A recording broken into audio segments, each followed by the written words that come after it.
Hello student, आप लोगों का बहुत बहुत स्वागत है। आशा करते हैं आप लोग बहुत अच्छे होंगे। आज के इस ऑनलाइन सेशन में आप लोगों का बहुत बहुत स्वागत है। तो पिछले क्लास में हम लोग कक्षा 12 की केमिस्ट्री में जो हम लोग उपसंयोजन यौगिक वाला लेसन पढ़ रहे हैं, इसमें इसके पहले हम लोग 16 से 17 वीडियो जो कि अपलोड कर चुके हैं। प्लेलिस्ट में जाइए और आप लोग चेक कर लीजिए कि 16 से 17 वीडियो इसका जो है कि उपसंयोजन यौगिक का अपलोड हो चुका है। आज ये अगला वीडियो हम लेकर के आए हैं आपके सामने, जिसमें हम लोग आज पढ़ने वाले हैं कि वीबीटी का यूज। हालांकि पिछले क्लास में भी हम लोग देखे थे वीबीटी का उपयोग, एप्लीकेशन ऑफ क्या था, एप्लीकेशन ऑफ वीबीटी।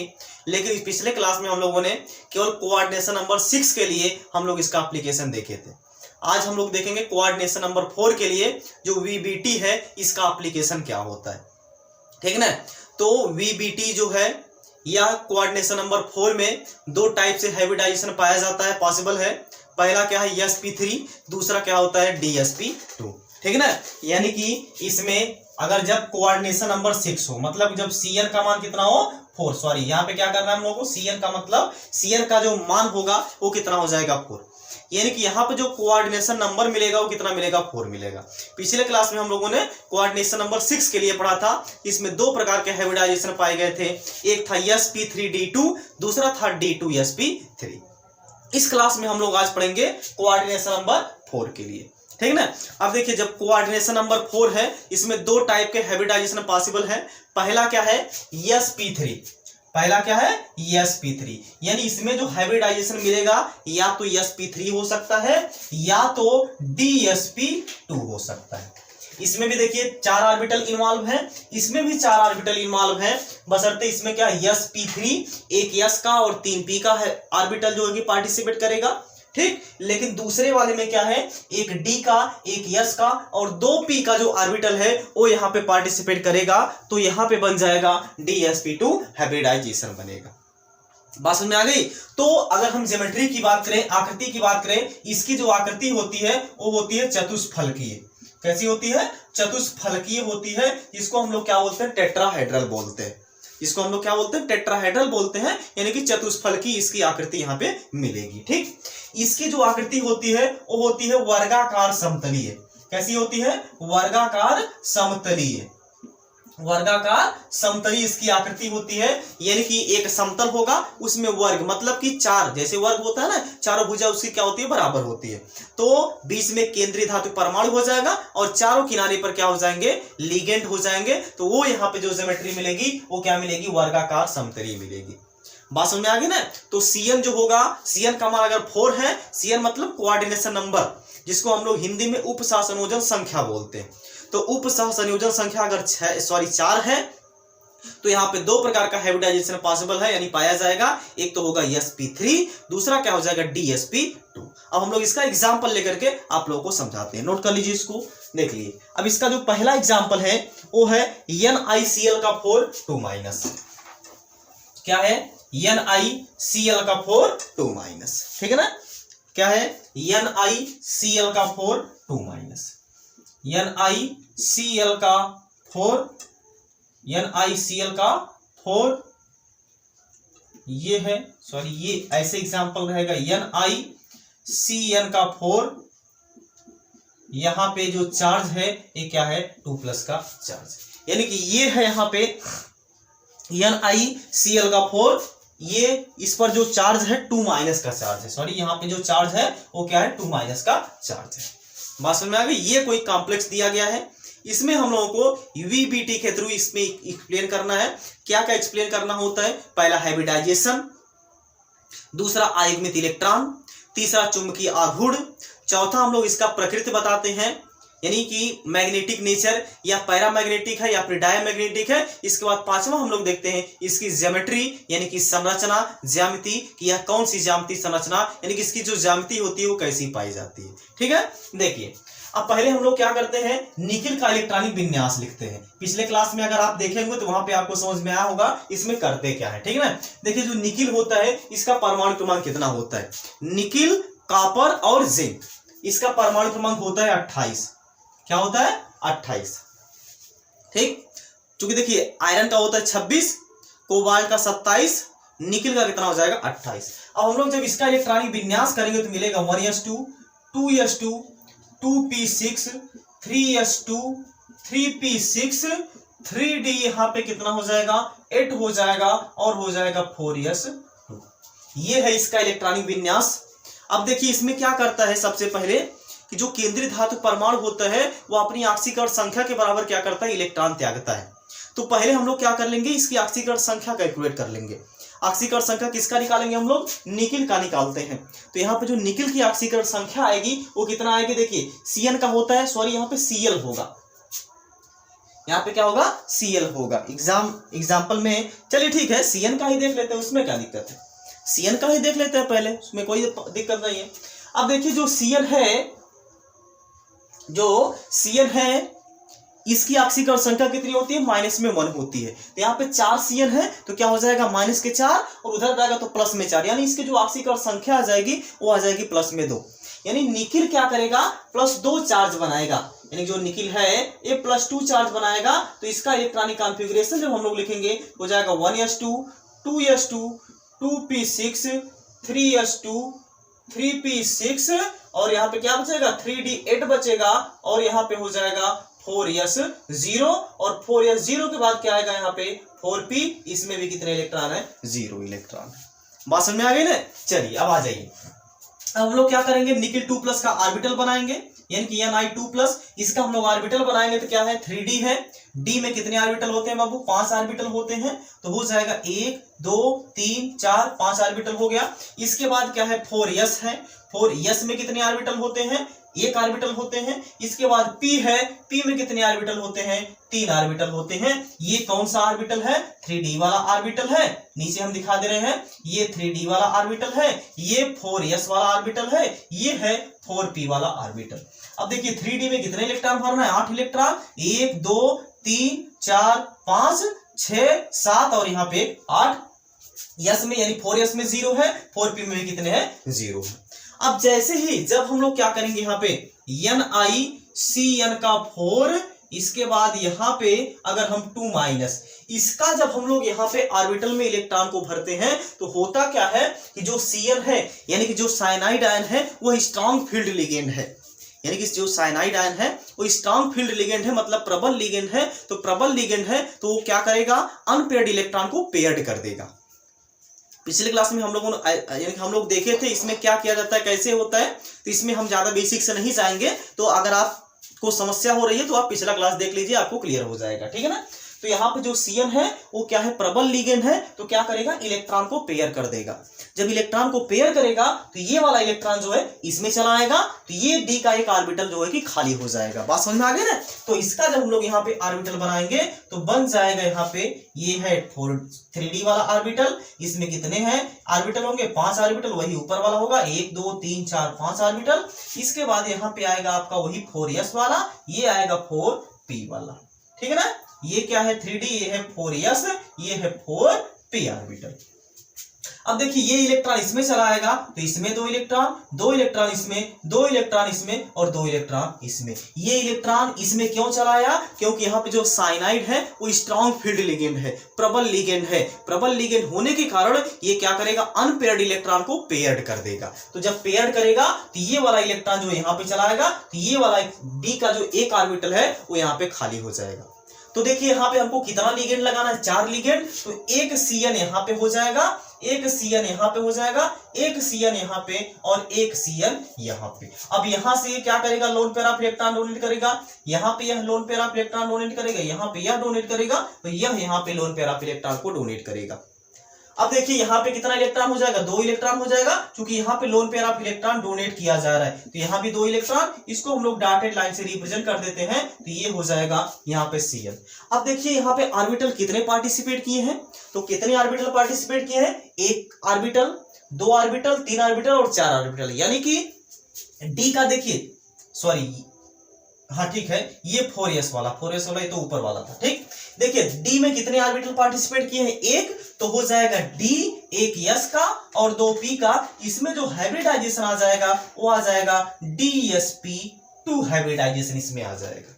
बात समझ में आ गई ना। तो ये जो यहाँ पे कॉम्प्लेक्स दिया गया था, इसमें जो हाइब्रिडाइजेशन होगा यानी जो संकरण होगा वो क्या आ जाएगा, DsP2 आ जाएगा। बात समझ में आ गई। एक बार फिर से हम इसको समझा दे रहे हैं। ये कोई कॉम्प्लेक्स दिया गया था, तो सबसे पहला काम हम लोगों का रहेगा कि हम लोग क्या करेंगे, जो सेंट्रल मेटल एटम होगा यानी केंद्रीय धातु परमाणु होगा, उसकी हम लोग पहले यहाँ पे ऑक्सीडेशन स्टेट कैलकुलेट कर लेंगे। इसकी ऑक्सीडेशन स्टेट आ जाएगी +2, कैलकुलेट कर लीजिएगा आप लोग, ठीक। अब देखिए निकिल जो है, निकिल का इलेक्ट्रॉनिक कॉन्फ़िगरेशन हम लोग लिखेंगे तो ये है, लेकिन निकिल क्या करता है, अपनी +2 वैलेंसी शो करता है। तो +2 वैलेंसी से यानी कि जब यह कॉम्प्लेक्स का फॉर्मेशन करता है तो यहाँ पे क्या होता है, ये +2 वैलेंसी में होता है, मतलब यह 2 इलेक्ट्रॉन को डोनेट कर देता है। तो जब यह 2 इलेक्ट्रॉन को डोनेट करेगा तो इसमें से आखिरी वाले ऑर्बिटल में से जो 2 इलेक्ट्रॉन है वो निकल जाएंगे, तो बचेगा यहाँ पे क्या, 4s0 बचेगा। इसके बाद 4p में कितने इलेक्ट्रॉन है, 0 तो है ही। अब हम लोग क्या करेंगे, ऑर्बिटल बनाएंगे। तो 3d वाला ऑर्बिटल, 3d में कितने इलेक्ट्रॉन थे, यहाँ पे देखिए 8 इलेक्ट्रॉन हम लोगों को भरना है। इसके बाद 4s है, 4s में कितने इलेक्ट्रॉन भरना है, 0 इलेक्ट्रॉन भरना है। इसके बाद आ जाएगा 4p, 4p में भी कितने इलेक्ट्रॉन भरना है, हम लोगों को 0 इलेक्ट्रॉन भरना है। अब जैसे ही यहाँ पे हम लोग कॉम्प्लेक्स लिखेंगे, जैसे ही इस निकल के संपर्क में लिगेंड आता है, तो लिगेंड यहाँ पे हम लोगों को देखना होता है कि लिगेंड प्रबल है कि दुर्बल है, यानी कि स्ट्रॉन्ग फील्ड लिगेंड है या फिर वीक फील्ड लिगेंड है। अगर स्ट्रॉन्ग फील्ड लिगेंड होता है तो अनपेयर्ड इलेक्ट्रॉन को क्या कर देता है, पेयर्ड कर देता है। तो वही हाल यहाँ पे है, ये कैसा था, स्ट्रॉन्ग फील्ड लिगेंड था, लेकिन अगर वीक फील्ड लिगेंड रहता यह इलेक्ट्रॉन को पेयर नहीं कर पाता, ठीक है। तो यहाँ पे देखिए क्या हो जाएगा, स्ट्रॉन्ग फील्ड लिगेंड था, इस इलेक्ट्रॉन को पेयर कर देगा, इसमें चला आएगा। अब देखिए ये वाला ऑर्बिटल जो कि खाली हो जाएगा। अब एक Cn यहाँ पे जुड़ जाएगा, lone pair of electron donate करेगा, एक Cn यहाँ पे, एक Cn यहाँ पे और एक यहाँ पे। अब देखिए कितने ऑर्बिटल पार्टिसिपेट किए हैं हाइब्रिडाइजेशन में, एक D का, एक S का और 2 P का। तो क्या हो जाएगा इसमें हाइब्रिडाइजेशन, DsP2। बात समझ में आ गई ना। तो ये था इसमें हाइब्रिडाइजेशन, इसको आप नोट कर लीजिए। इसके बाद हम लोग अब इसकी प्रॉपर्टी की तरफ चलते हैं, नोट कर लीजिए। हो गया, ओके। देखिए अब इसकी प्रॉपर्टी की तरफ हम लोग चलते हैं। अब देखिए इसकी जो प्रॉपर्टी है, पहली प्रॉपर्टी अभी हमने क्या बताया था, बोलिए। पहली प्रॉपर्टी इसमें हाइब्रिडाइजेशन था, हाइब्रिडाइजेशन हमने वो निकाल दिया, यानी कि इसकी पहली जो प्रॉपर्टी थी संकरण, क्या थी, संकरण। तो संकरण इसमें कौन सा आ गया, DsP2 आ गया, DsP2 इसमें संकरण है, ठीक है। अब दूसरी इसकी जो प्रॉपर्टी होती है वो क्या होती है, अयुग्मित इलेक्ट्रॉन, अयुग्मित इलेक्ट्रॉन, अयुग्मित इलेक्ट्रॉन। तो इसमें अयुग्मित इलेक्ट्रॉनों की संख्या कितनी है, तो बता दीजिए। कोई भी अयुग्मित इलेक्ट्रॉन है, नहीं है, सब में 2-2 इलेक्ट्रॉन है, सब फुल है। तो अगर जिसमें एक इलेक्ट्रॉन होगा उसमें एक अयुग्मित इलेक्ट्रॉन, 2 यानी कि 2 में 2 ऑर्बिटल में 2 इलेक्ट्रॉन, यानी कि अगर एक ऑर्बिटल है, जैसे ये मान लीजिए एक ऑर्बिटल ले लीजिए आप, एक कक्षक ले लीजिए, इसमें अगर एक ही इलेक्ट्रॉन है तो इसमें एक अनपेयर्ड इलेक्ट्रॉन हो जाएगा। बात समझ में आ गया ना। तो इसमें भी वही हाल है, तो यहाँ पे कोई भी अनपेयर्ड इलेक्ट्रॉन नहीं है, मतलब इसमें अयुग्मित इलेक्ट्रॉनों की संख्या कितनी हो जाएगी, 0 हो जाएगी। जब अयुग्मित इलेक्ट्रॉनों की संख्या 0 है तो इसमें जो म्यू का मान होगा, जिसको हम लोग चुंबकीय आघूर्ण बोलते हैं, जिसका फार्मूला क्या होता है, अंडर रूट में m इंटू n+2 होता है। इसका मान भी n, जहां पे क्या होता है, अयुग्मित इलेक्ट्रॉनों की संख्या होता है। जब इसका मान हम लोग रखेंगे, n का मान रखेंगे 0, तो जाएगा 0 + 2, इसकी जो वैल्यू आ जाएगी वो आ जाएगी 0। यानी कि यहाँ पे जो मैग्नेटिक मोमेंट है वो भी क्या आ जाएगा, 0 आ जाएगा, ठीक। अब इसकी अगली प्रॉपर्टी की तरफ हम लोग चलते हैं, चौथी प्रॉपर्टी, जो कि इसकी क्या थी चौथी प्रॉपर्टी, आप लोगों को याद है, चुंबकीय प्रकृति, ठीक है ना। चुंबकीय प्रकृति मतलब यह अनुचुंबकीय है कि प्रतिचुंबकीय है। अगर अयुग्मित इलेक्ट्रॉन होता है तो ये अनुचुंबकीय होते हैं, यानी कॉम्प्लेक्स, लेकिन अगर अयुग्मित इलेक्ट्रॉन नहीं होते हैं तो कैसे होते हैं, प्रतिचुंबकीय होते हैं।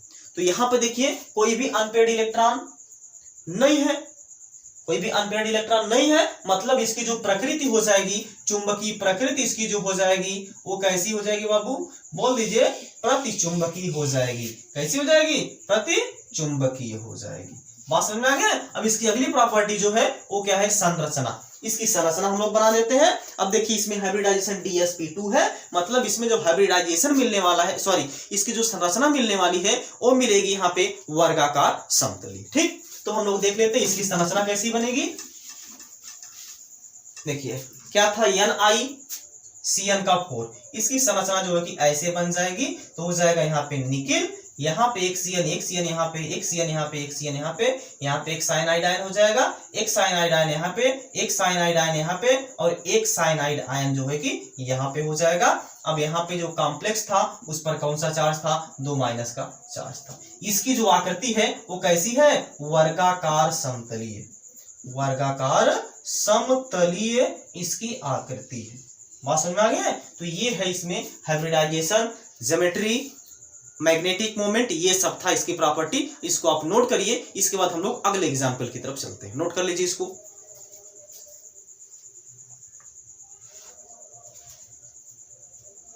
हो गया, ओके। अब हम दूसरा एग्जाम्पल लेकर के चलते हैं। दूसरा भी एग्जाम्पल एकदम सेम टू सेम ऐसे ही है, ठीक। इसमें लिगेंड को केवल चेंज कर दिया जा रहा है। जिसमें देखिए एग्जाम्पल जैसे है NiCl का 4, यहाँ पे है 2 माइनस का चार्ज, सेम टू सेम यही है। इसमें भी देखिए जो निकिल होगा, पहले हम लोग निकिल का इलेक्ट्रॉनिक विन्यास करेंगे। इसका परमाणु क्रमांक कितना होगा, 28 होगा। तो क्या हो जाएगा, 1s2 2s2 2p6 3s2 3p6 3d8 हो जाएगा और हो जाएगा 4s2। अब हमको क्या करना है, निकिल 2+ का इलेक्ट्रॉनिक विन्यास लिखना है, क्योंकि यहाँ पे ऑक्सीकरण संख्या कितनी आ जाएगी, निकिल की 2+ में आ जाएगी। तो ऑक्सीकरण संख्या निकालेंगे 2+ आएगी। तो इसका जब हम लोग इलेक्ट्रॉनिक विन्यास करेंगे तो सब कुछ वही हो जाएगा। डी वाले सॉरी जो 4s का है 2 इलेक्ट्रॉन, वो दोनों इलेक्ट्रॉन निकल जाएगा। तो क्या बचेगा यहाँ पे, 3d8 बचेगा। इसके बाद 4s 0 बचेगा और 4p जो है इसमें भी कितने इलेक्ट्रॉन बचेंगे, 0 इलेक्ट्रॉन बचेंगे, ठीक। अब ऑर्बिटल बनाइए। पहले हम लोग निकिल का यानी कि निकिल 2+ का ऑर्बिटल बनाएंगे। तो क्या है, 3d है। 3d में कितने इलेक्ट्रॉन है, 8 इलेक्ट्रॉन हम लोगों को भरना है। तो 1 2 3 4 हो गया, ठीक। ये है 3d वाला ऑर्बिटल, इसमें 8 इलेक्ट्रॉन भरना है। 3 4 5 6 7 और यहाँ पे 8। इसके बाद अगला वाला आएगा 4s वाला, ये 4s ऑर्बिटल है, इसमें 0 इलेक्ट्रॉन है। इसके बाद फिर 4p आएगा, 4p में कितने इलेक्ट्रॉन है, इसमें भी 0 इलेक्ट्रॉन है। तो हो जाएगा ये। अब देखिए यहाँ पे Ni, यहाँ पे हो जाएगा Cl का 4, यहाँ पे हो जाएगा 2 माइनस का चार्ज। जब हम लोग इसका ऑर्बिटल बनाएंगे तो यहाँ पे कोई भी चेंजिंग होने वाली नहीं है। ऐसा इसलिए होगा, ये है 3d ऑर्बिटल, कोई भी चेंजिंग इसलिए नहीं होगी क्योंकि यहाँ पे ये जो लिगेंड है वो कैसा लिगेंड है, दुर्बल लिगेंड है। दुर्बल लिगेंड होने के कारण ये इलेक्ट्रॉन को पेयर नहीं कर पाएगा। तो इसमें जो हाइब्रिडाइजेशन होगा, इसमें अगला वाला ऑर्बिटल जो है कि पार्टिसिपेट करने लगेगा। बात समझ में आ गई। यानी कि यहाँ पे क्या है, ये जो क्लोरीन है यह वीक फील्ड लिगेंड है, यानी कि दुर्बल लिगेंड है। तो जब दुर्बल लिगेंड है, यह इलेक्ट्रॉन को भैया पेयर करेगा नहीं, हाथ जोड़ लेगा, इलेक्ट्रॉन को पेयर कर ही नहीं पाएगा। तो इलेक्ट्रॉन को जब पेयर नहीं कर पाएगा तो ये ऑर्बिटल क्या बोलेगा, भैया हम तुम्हारा हाथ जोड़ रहे हैं, हम हाइब्रिडाइजेशन में पार्टिसिपेट नहीं कर पाएंगे। तुम एक काम करो, अपना अगला यानी कि हमारा जो अगला ऑर्बिटल है उसको आप हाइब्रिडाइजेशन में पार्टिसिपेट करा लो, ठीक है ना। तो यहाँ पे देखिए क्या आ जाएगा, एक Cl जो है यहाँ पे आ जाएगा, ये यहाँ से लोन पेयर ऑफ इलेक्ट्रॉन इसको डोनेट करेगा। एक Cl यहाँ से डोनेट करेगा लोन पेयर ऑफ इलेक्ट्रॉन, एक Cl यहाँ से डोनेट करेगा और एक Cl जो है यहाँ पे lone pair of electron donate करेगा। इसमें आ जाएगा 2 इलेक्ट्रॉन, क्योंकि क्लोरीन भैया ने क्या किया है, 1 2 यानी कि lone pair of electron donate कर दिया है। अब यहाँ पर जो हाइब्रिडाइजेशन आ जाएगा, बोलिए डी का कोई ऑर्बिटल पार्टिसिपेट किया है नहीं, कोई खाली ही नहीं था, कोई खाली ही नहीं था। तो यहाँ पे हाइब्रिडाइजेशन में पार्टिसिपेट कहां से करेगा, ठीक है ना। तो कोई भी नहीं खाली था, तो अगला ऑर्बिटल हाइब्रिडाइजेशन में पार्टिसिपेट कर जाएगा। तो कौन सा है, 4s वाला, तो हो जाएगा 1 s का और 3p का ऑर्बिटल है। तो यहाँ पे जो हाइब्रिडाइजेशन आ जाएगा वो आ जाएगा sp3 आ जाएगा। बात समझ में आ गई ना। तो ये है इसका यानी कि हम लोगों को इलेक्ट्रॉन को भरने का तरीका, इसको आप नोट करिए। हम लोग इसकी प्रॉपर्टी देखते हैं, नोट कर लीजिए। हो गया, ओके। चलिए अब इसकी प्रॉपर्टी की तरफ चलते हैं। प्रॉपर्टी में हम लोग वही चीज देखते हैं, क्या क्या अभी हम लोग ऊपर देखे थे। पहला हाइब्रिडाइजेशन, इसमें हाइब्रिडाइजेशन कौन सा आ गया, पहले इसकी प्रॉपर्टी में इसमें जो संकरण आ गया वो कौन सा आ गया, संकरण, बोलिए sp3 संकरण आ गया। और इसके बाद दूसरी प्रॉपर्टी अयुग्मित इलेक्ट्रॉन। तो अयुग्मित इलेक्ट्रॉन कितने हैं, अब तो भैया आप लोग बता ही सकते हैं, एक अयुग्मित इलेक्ट्रॉन यहाँ पे है, एक अयुग्मित इलेक्ट्रॉन यहाँ पे। तो अयुग्मित इलेक्ट्रॉनों की संख्या कितनी आ जाएगी, 0। तो यहाँ पे तीसरी जो प्रॉपर्टी है mu equal to √n into n+2, जिसकी जो वैल्यू मिलेगी वो मिलेगी √2 इंटू 2+2, जो मिल जाएगी आपको 2 इंटू 2 कितना हो जाएगा 4 और 4 2 कितना हो जाएगा 8 हो जाएगा, अंडर रूट में 8, यानी कि ये जो यहाँ पे मिलेगा अगर इसको हम रूट से बाहर लेके आएंगे तो मिलेगा यहाँ पे 2.89 करके यहाँ पे मिलेगा Bm यानी कि बोर मैग्नेटन। ठीक है, इसके बाद जो चौथी इसकी प्रॉपर्टी मिलेगी, चौथी प्रॉपर्टी हम लोग क्या बताते हैं, इसकी चुंबकीय प्रकृति बताते हैं। तो इसकी जो चुंबकीय प्रकृति हो जाएगी, चुंबकीय प्रकृति इसकी जो हो जाएगी वो हो जाएगी कैसी, डायमैग्नेटिक, सॉरी पैरा, क्या हो जाएगी पैरामैग्नेटिक, जिसको हम लोग हिंदी में क्या बोलेंगे, अनुचुंबकीय बोलेंगे। क्या बोलेंगे, अनुचुंबकीय, अनुचुंबकीय।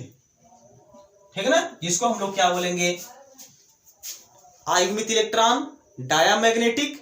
ठीक है ना, तो क्या हो जाएगा अनुचुंबकीय, मतलब आयुग्मित इलेक्ट्रॉन है यहाँ पे, इसकी प्रकृति कैसी हो जाएगी, अनुचुंबकीय हो जाएगी, यानी पैरामैग्नेटिक हो जाएगी।